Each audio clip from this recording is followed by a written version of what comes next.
Olá, tudo bem? Sejam todos bem-vindos. Muito obrigada aos novos inscritos e a vocês que compartilham os vídeos desse canal. O assunto de hoje é a persistência dos estoicos, a persistência do estoicismo na cultura. Em vários momentos da história e do mundo, os estoicos voltam à moda, por assim dizer, voltam a funcionar como um recurso para pessoas que buscam parâmetros para colocar a vida nos eixos. E hoje eu quero comentar para vocês algumas obras dos nomes maiores do estoicismo para que vocês entendam por que isso acontece. Qual é o caráter fundamental da filosofia dos estoicos que faz com que essa antiga escola filosófica desperte o interesse de várias pessoas, especialmente em momentos de crise. E eu tenho uma surpresa no vídeo de hoje. Mas para isso você precisa acompanhar até o final para descobrir como que você faz para ganhar esta caixa contendo 4 obras dos maiores dos estoicos. Então, me acompanha e no final você vai descobrir como que você faz para levar esse box para casa.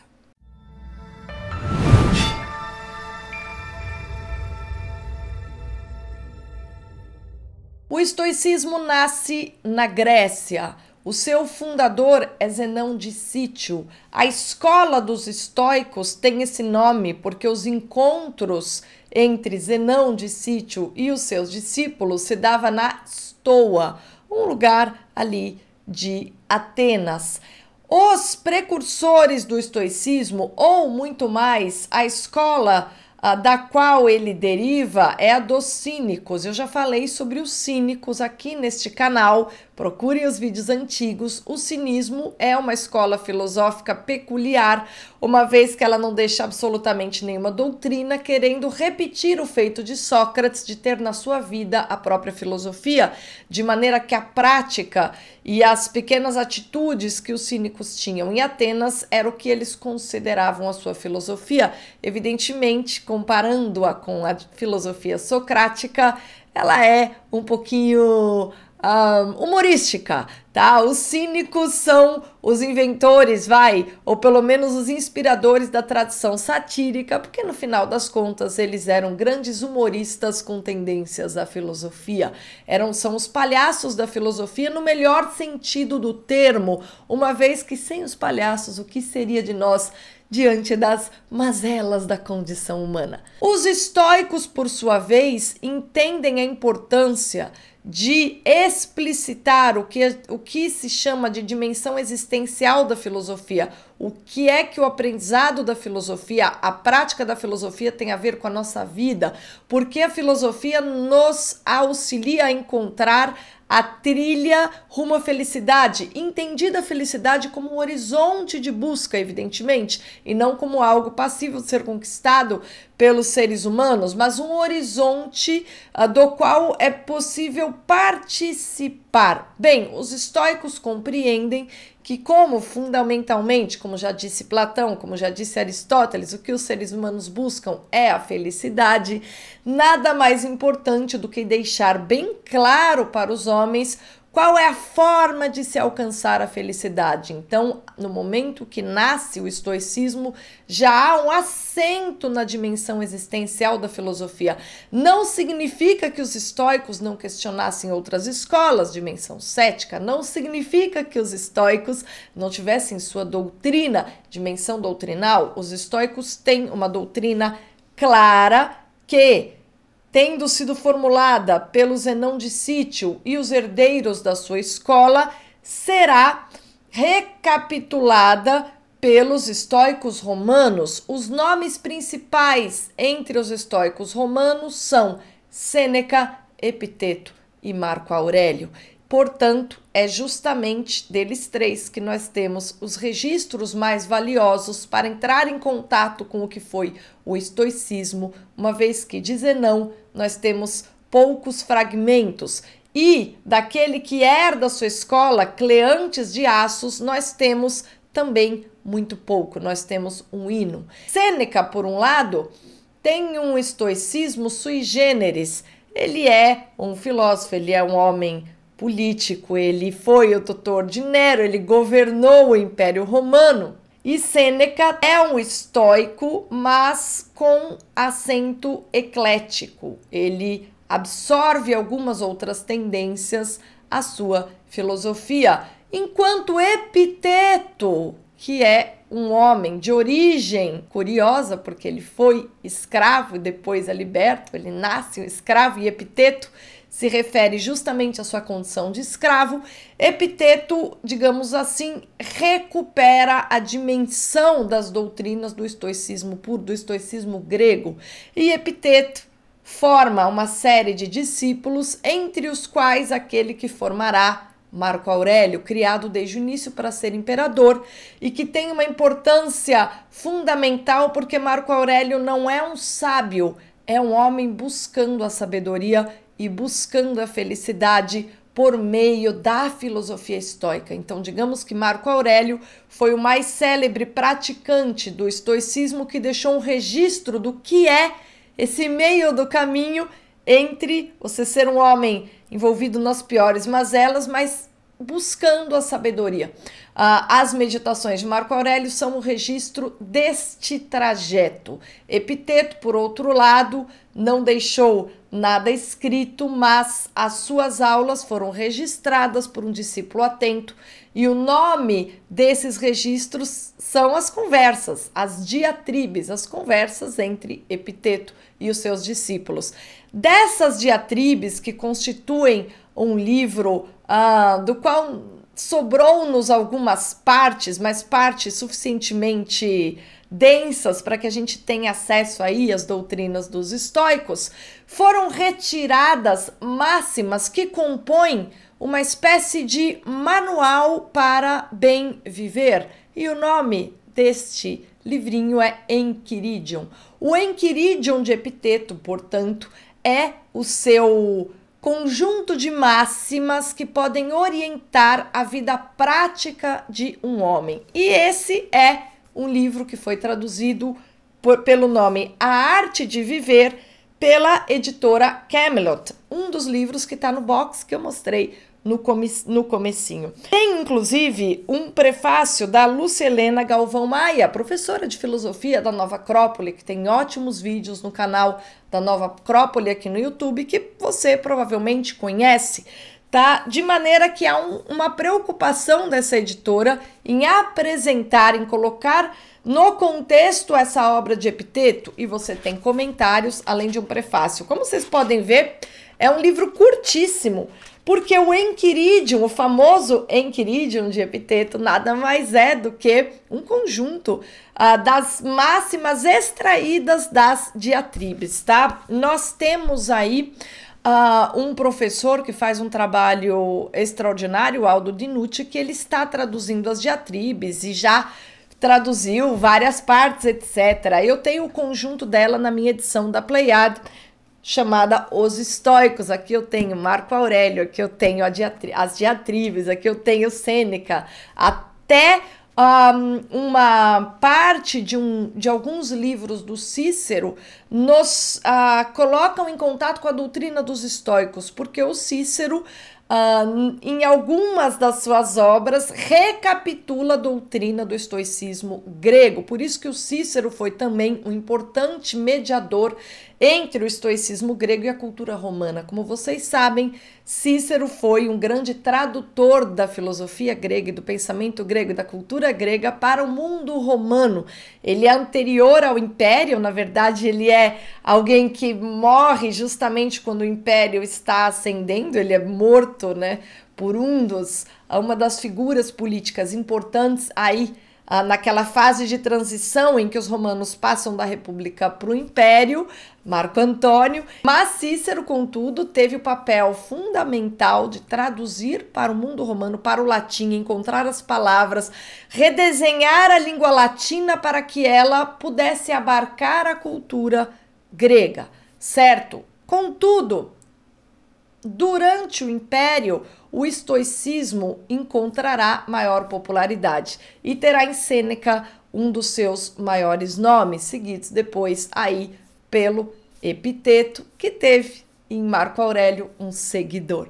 Bem, é isso que eu tenho a dizer do ponto de vista histórico, para você ter uma noção de por que nesta caixa chamada Biblioteca Estoica Grandes Mestres, a gente tem justamente o Enquiridium de Epiteto, um livro do Sêneca sobre a brevidade da vida, que é uma obra em que deixa bem clara a doutrina estoica a respeito do bem viver, e as meditações de Marco Aurélio. Mas não são só 3 livros, tem um quarto. Este quarto é um conjunto chamado 365 Reflexões Estoicas, que serve assim para você deixar na sua cabeceira e ler uma por dia, uma vez que o estoicismo, de fato, é muito buscado por pessoas que estão no momento ruim na vida, buscando motivação, mas que não são, digamos assim, pessoas que curtem essa autoajuda vagabunda que a gente encontra por aí.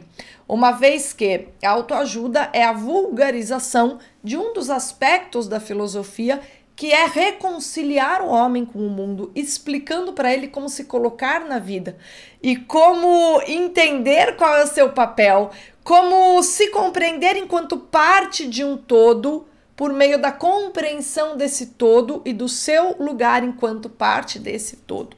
Dessa maneira, o estoicismo é um tipo de filosofia que conduz qualquer pessoa num estado de rebelião interna a uma conciliação com a vida, compreendendo de que maneira a pessoa pode examinar a sua psique, a sua alma, as suas reações psicológicas ao mundo, de modo a verificar se ele está reagindo bem ou se ele não está reagindo. Portanto, é um foco no exame de si mesmo. Você não vai aí ficar tentando mudar o mundo e redimensionar o mundo para fazê-lo caber nas suas vontades pessoais. Isso é a atitude de uma criança mimada. Filosofia não tem nada a ver com isso. Filosofia tem a ver com você se compreender e compreender o mundo para alcançar uma conciliação. A filosofia, portanto, tem no conhecimento, na reflexão e no autoconhecimento, sobretudo, uma etapa fundamental da reordenação dos pensamentos para a gente se reencontrar aí quando a gente está numa fase ruim. Portanto, a perenidade do estoicismo claramente tem relação com o assento na dimensão psicológica da vida. Como nós reagimos ao mundo é o que vai definir se nós somos capazes de encontrar felicidade na vida, no sentido de nos relacionar com tudo que está ao nosso redor, com o nosso presente, com todas as nossas conquistas e com todas as nossas aflições, sem perder de vista o horizonte da felicidade. É mais ou menos assim. Eu estou aqui envolto na maior das desgraças, mas será que tudo que existe é desgraça? Ou será que a sensação de que tudo que há para mim é desgraça não é uma percepção errada da minha mente? Eu preciso reanalisar isso, tá? Há nos estoicos uma preocupação muito grande em deixar claro como você analisa os pensamentos. Digamos assim, o mundo é maior do que nós somos uma parte. Da mesma maneira, há coisas que na nossa vida que dependem de nós e coisas que não dependem de nós. Há coisas sobre as quais nós temos controle e há outras coisas sobre as quais nós não temos controle. Aquelas sobre as quais nós não temos controle, vale a pena ficar se mortificando por elas? Vale a pena ficar sofrendo por elas? Vale a pena colocar todas as suas energias em irritar-se com coisas que estão além do nosso controle? O estoicismo vai dizer para você, pelo amor de Deus, larga de ser uma criança mimada e tente compreender aquilo que está ao seu alcance, aquilo sobre o que você tem controle, aquilo que realmente depende da sua vontade, e concentre-se naquilo que realmente depende da sua vontade. E tem uma coisa que depende da sua vontade: você ser livre, você agir bem. Ser livre para os estoicos é agir bem. Ser livre para os estoicos nada mais é do que agir em conformidade com a própria ordem do mundo, que tem no bem o seu princípio maior.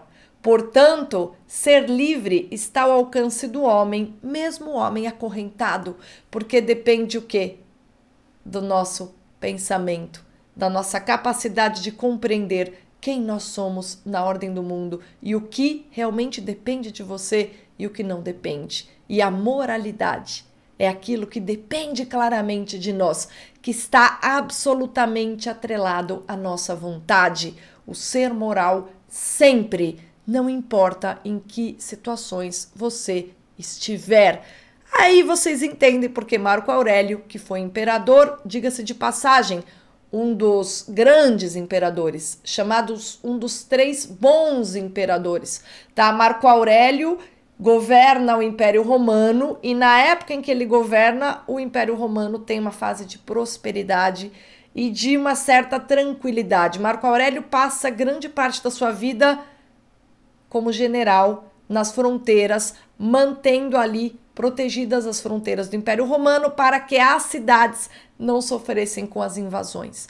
Então, Marco Aurélio basicamente se concentrou em preservar a soberania do Império Romano para que a vida transcorresse da maneira mais pacífica possível e as pessoas tivessem aí capacidade de fruir de suas existências. Essa foi a colaboração política. Mas acreditem, não foi fácil. Marco Aurélio, evidentemente, sendo um homem de campo de batalha, lida com sofrimento o tempo todo. E sendo um homem político, da política, ele lida com adversidades o tempo todo, com traições. Ele lida com as piores conspirações. Ele tem de entender-se com suas tropas, mas ao mesmo tempo chegar à capital do Império, a Roma, e lidar com o Senado, que está sempre envolvido nos jogos de política local.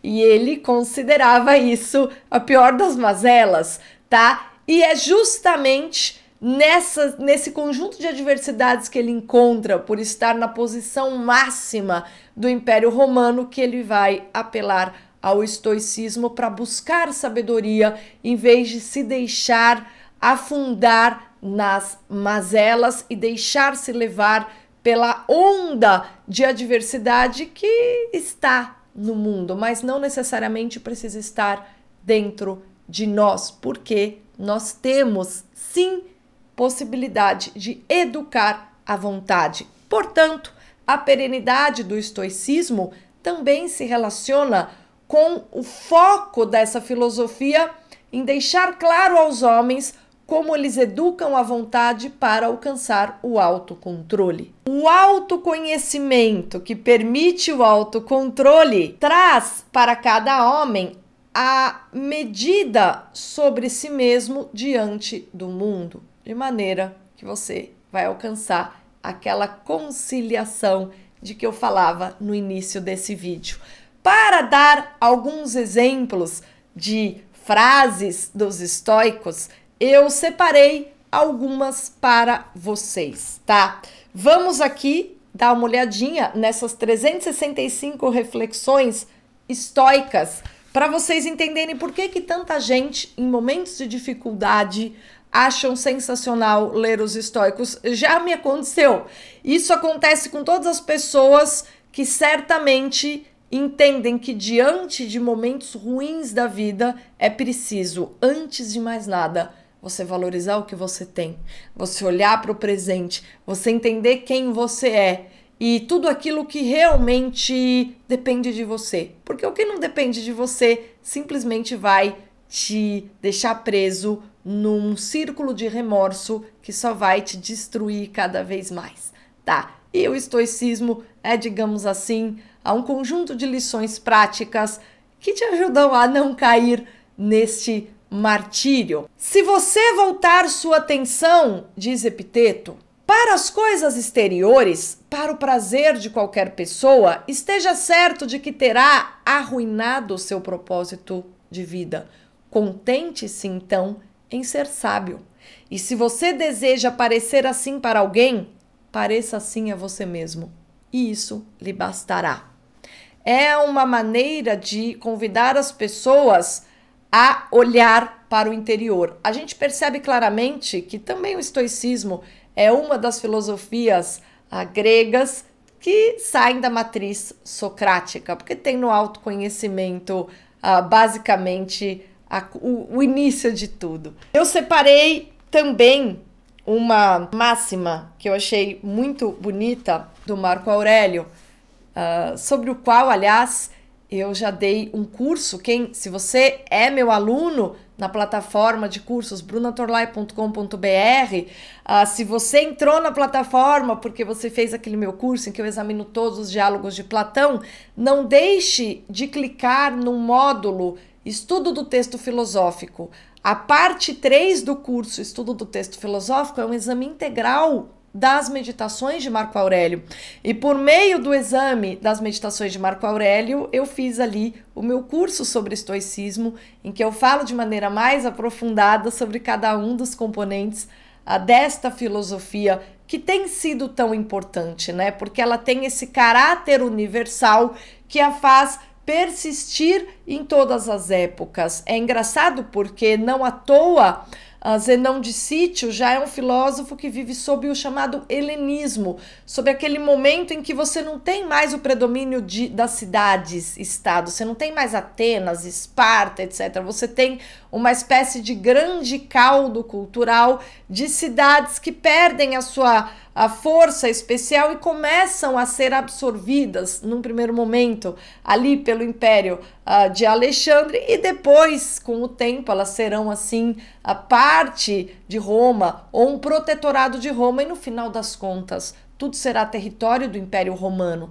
tá? Então o estoicismo, ele tem um caráter que as pessoas chamam de cosmopolita. Em que sentido? No sentido de não se referir em especial a nenhum contexto, de não ter como referente nenhuma civilização especial que não a grega de maneira geral, tá? Daí ele tem esse aspecto universalizante, essa pretensão universalizante que fez com que ele realmente persistisse na cultura, a ponto de ter tido inclusive um movimento chamado estoicismo moderno ali no Renascimento. Você tem os filósofos estoicos depois modernos, tá? Mas evidentemente que eles simplesmente traduzem a sabedoria do estoicismo antigo.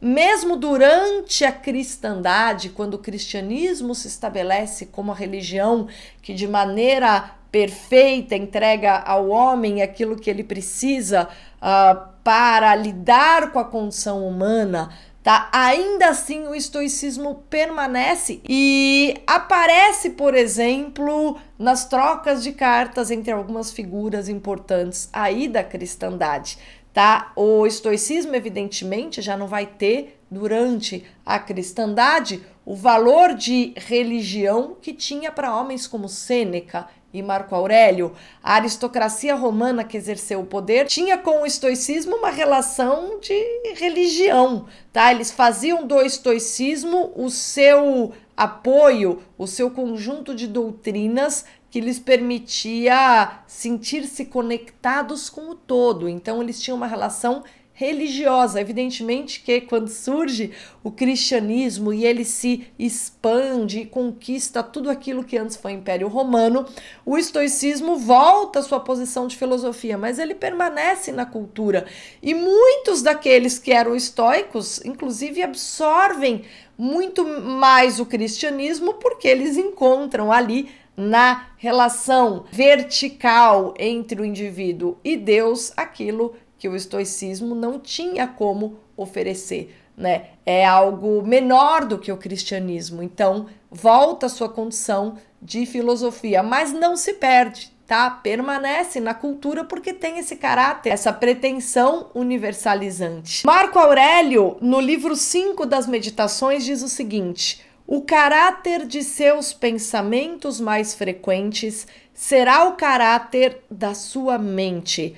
A alma é tingida com a cor dos seus pensamentos, ou seja, basicamente, nós somos aquilo que nós pensamos, tá? E é por isso que a gente observa aí que o autodomínio, o autocontrole, ter um pouco de noção de como a nossa psique muitas vezes nos engana e nos leva à ruína é fundamental para você manter-se firme, encontrar a fortaleza. O Sêneca, no livro sobre a ira, na parte 3 do Sobre a Ira, diz: assim como os sinais de chuva vêm antes das próprias tempestades, existem certos precursores da raiva, do amor e de todas as tempestades que atormentam nossas mentes. Como dizendo, se você está prestes a explodir em emoções devastadoras, ou seja, se você está prestes a experimentar as emoções de forma avassaladora e destrutiva, concentre-se em, digamos assim, proteger-se disso quando as primeiras gotas começam a cair. Assim que você sente os primeiros toques de que uma emoção vai explodir e te devastar, ou seja, de que o irracional vai te subjugar, você já atue sobre isso, tá? É isso que tá nessa máxima. Mais uma pra gente encerrar. Marco Aurélio, de novo, diz: cada ação, cada palavra, cada pensamento, faça-os sabendo que seus dias podem terminar a qualquer momento. Portanto, não deixe para buscar virtude amanhã. Haja hoje, haja agora, como se fosse o último dia da sua vida.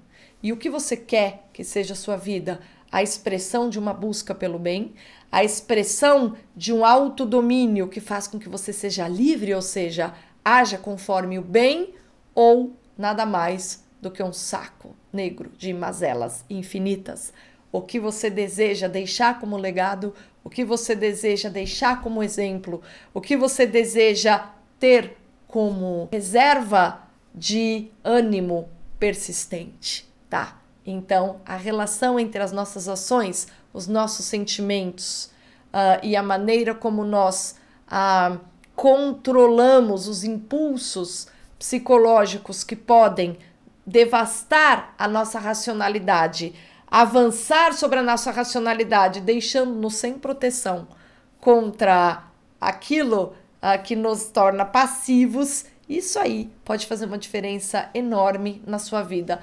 Não por acaso a tal da neurolinguística, por exemplo, ou uma série de outras terapias modernas, nada mais são do que a adaptação da filosofia estoica no consultório de psicologia. Inúmeros são os terapeutas que reconhecem aí a força das máximas estoicas, das lições estoicas para reordenar almas perturbadas. Portanto, se você não quer deixar isso acontecer, eu vou te dizer aqui que o comentário número 365 deste vídeo, para a gente homenagear um dos volumes que está na caixa, o comentário número 365 desse vídeo, ganhará de presente essa caixa Biblioteca Estoica, contendo os 4 livros que eu mostrei aqui. E se você ainda não me segue no Instagram, começa a me seguir por lá, que no final desta semana eu vou fazer um outro tipo de ação promocional com uma outra caixa aí da Biblioteca Estoica que eu quero dar de presente para vocês, uma vez que o estoicismo eu considero uma ótima maneira de começar a se familiarizar com a filosofia antiga. Pessoas que não têm a menor familiaridade com a filosofia antiga, quando começam a ler os estoicos, começam a entender quais são os grandes temas dos filósofos antigos. E se tem alguém que pode nos reconciliar com a ordem do mundo nessa nossa época totalmente secularizada, para que a gente talvez, né, com muita sorte, volte a ser capaz de valorizar a verdade mesma, essas figuras são os estoicos. Portanto, eles são, digamos assim, aquelas madeirinhas do naufrágio da civilização, na qual a gente pode se agarrar até encontrar um barco mais sólido que nos resgate do naufrágio em alto mar. Daí também a perenidade do estoicismo. Os links de tudo que eu mostrei aqui estão na descrição, são obras super baratas que você compra na Amazon. Muito obrigada pela sua companhia e até a próxima.